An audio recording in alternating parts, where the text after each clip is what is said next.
This segment sponsored by Foster Financial. We are back with a brand new year of financial advice with Foster Financial. And joining me today is Caleb Doane, their Vice President. Hi. Hi. Happy New Year. Thanks very much. Happy New Year to you as well. Yes. Well, we're so excited that you are back to give us amazing information and keeping us abreast on what's going on in the financial world. Yeah. And so today, what will we talk about? Yeah, so there's a couple kind of key figures that have changed for 2024. And the specific ones I wanted to talk about were the new IRA and Roth IRA contribution limits, as well as the new 401k contribution limits. And so a lot of times these go up every year, every couple years, just to kind of keep up with inflation. And typically, people are kind of set up where they're doing monthly contributions for their Roth IRA, let's say, or they're doing paycheck contributions for their 401k. Yeah. And if they're maxing it out, they might need to increase those contributions in order to max it out for 2024. Okay. So sometimes it's interesting how it rises, right? So it increases the amount that people can contribute, and people really do have to follow that to make sure they're getting their max benefit. And so what is the primary change for 2024? Yeah, so for traditional IRAs and Roth IRAs for 2023, it was $6,500 a year that you could contribute. Okay. And then you could add an extra $1,000 to that if you were 50 and older. That's kind of your extra catch-up contribution. The government says, hey, if you're trying to kind of catch up and contribute before you retire, you can contribute a little bit more. For this year, $6,500 went up to $7,000. So you can contribute $7,000, and then the catch-up contribution stayed exactly the same at $1,000. So if you're under 50, you can contribute $7,000. If you're over 50, you can contribute $8,000. And then the 401k contributions, they went up $500 as well. So it used to be $22,500. Now it's $23,000. Plus you get a little extra for the catch-up as well. Yeah. And so that increase, Caleb, can you share why it is so significant and why people really should take advantage of it? Yeah. So, I mean, there's a lot of people, especially with Roth IRAs, let's say they're working with a financial advisor. They have automatic monthly contributions that are going from their bank account to their Roth IRA. And usually that's set up to max out over the course of the year. And so if they don't change that, of course, they're only going to be contributing the 2023 max. And so sometimes you might want to increase that contribution. But it's a great thing to take advantage of. They put limits on it, especially that Roth IRA, because it's so tax advantaged. And so this is a great thing to max out every single year if people have the ability to do that. And so that's one good thing to keep in mind.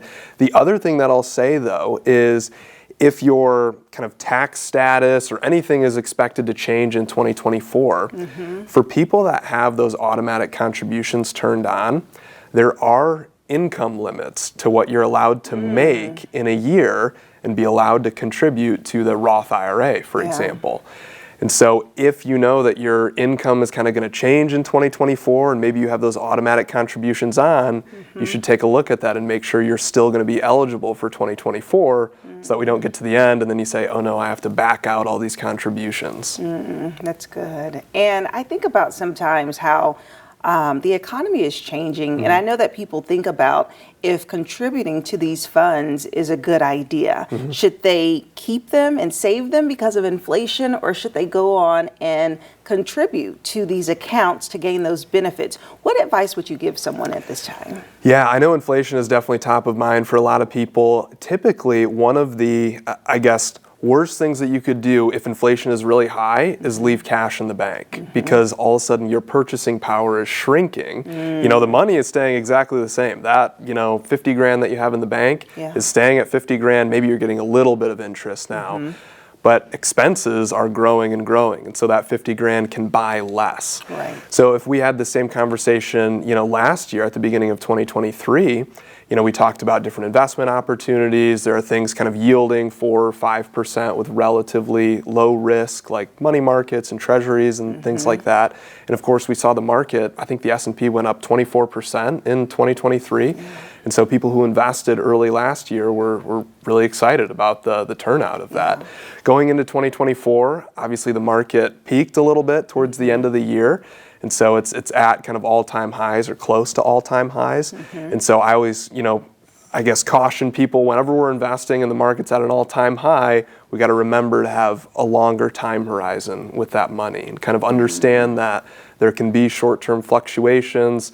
Just because the market went up, 24% last year doesn't mean that the same thing is going to happen in 2024. But still, there are some great areas where we can invest. Yeah. Okay. That's good, because you talked about before just assessing the risks and just understanding what's right. And I think that's why it's important to have a financial advisor, because you all have the ability to look at each person's individual circumstance, because everyone's different, right? Yeah. And their portfolio and structure is different as well. Absolutely. So now that it's the top of the year, this is a great time to come in and speak with you all, and you offer complimentary consultations, correct? Yeah. I think we'll probably have the phone number on the screen. People can call in. Typically, it's Mary at our office. We'll pick up the phone. She'll get you scheduled, and we can answer a lot of these questions. People might be wondering, hey, can I contribute to the Roth IRA this year? Should I be contributing to a Roth account or a pre-tax account? And those are some great questions we like to answer for people. All right, wonderful. Thank you so much, Caleb. Thank you. Great speaking with you. Yeah.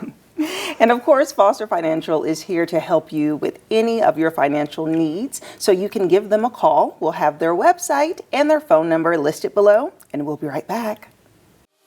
This segment sponsored by Foster Financial.